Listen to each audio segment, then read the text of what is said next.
तो ये उन दिनों की बात है कि जब जावेद साहब स्ट्रगल कर रहे थे।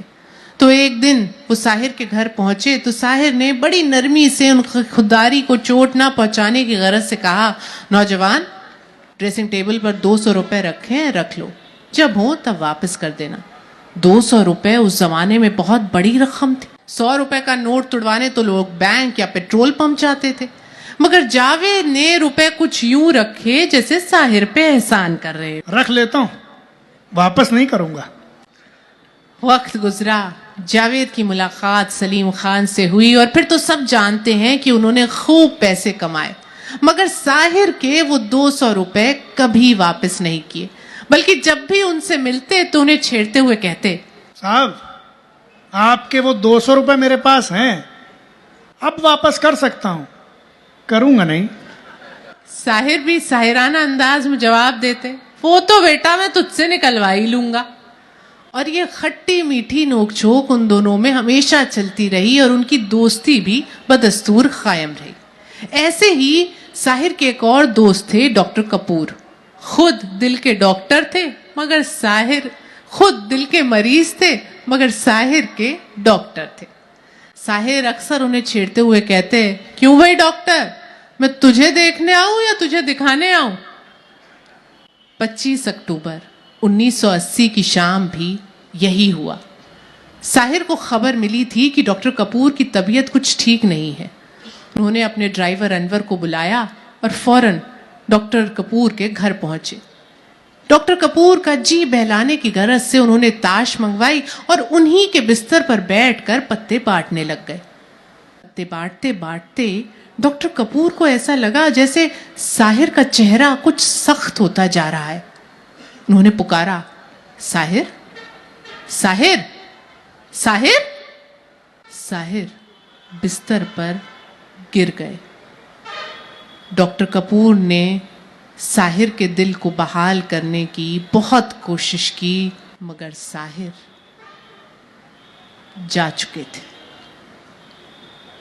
मरते मरते उनके आखिरी अल्फाज थे, चेहरे पर चेचक के 1000 दाग सही डॉक्टर कपूर, जिंदगी खूबसूरत है, मैं मरना नहीं चाहता। बहरहाल साहिर मर चुके थे। उनका ड्राइवर अनवर दौड़ता हुआ आया, उसने साहिर की लाश को संभाल लिया। साहिर की लाश को उनके घर लाया गया।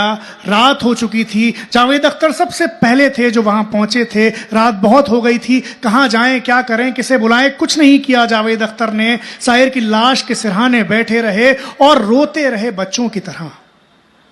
जब सुबह हुई तो एक एक करके लोगों को खबर करना शुरू किया और फिर आना शुरू हुआ लोगों का हुजूम, और फिर शुरू हुआ काम। दरवाजा खोल दो, खिड़की बंद कर दो, कुर्सियां लगा दो, चटाई बिछा दो। जिसने जैसा कहा जावेद ने वैसा किया। रोते रहे। साहिर की लाश को कब्रिस्तान लाया गया। एक हुजूम उनके हमराह था।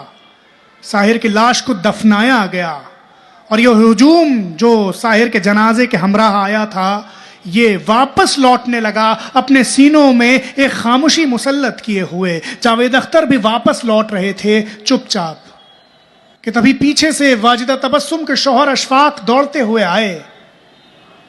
जावेद की पीठ को हल्के से थपथपाया और कहा, जावेद, कुछ रुपए हैं?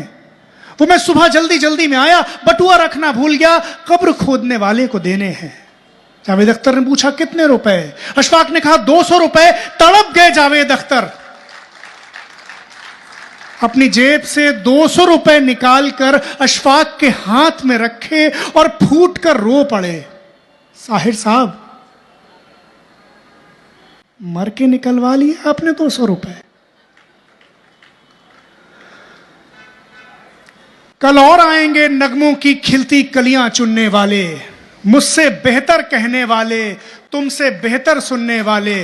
कल कोई मुझको याद करे, क्यों कोई मुझको याद करे, मसरूफ जमाना मेरे लिए क्यों वक्त अपना बर्बाद करे। मैं पल दो पल का शायर हूं, पल दो पल मेरी कहानी है, पल दो पल मेरी हस्ती है, पल दो पल मेरी जवानी है। शुक्रिया हाज़रीन। शुक्रिया, थैंक यू, बहुत शुक्रिया। मैं सुनते रहे, मेरा अपना घर है ये, मतलब मैं क्या कहूँ, मुझे बहुत अच्छा लगा। ये दास्तान सुनाकर। और रेहान भाई, शाज़े मैम, बहुत शुक्रिया आपका। मैं यहाँ ज़रा कम सुनाता हूँ तो मुझे हमेशा अच्छा लगता है। शुक्रिया, थैंक यू।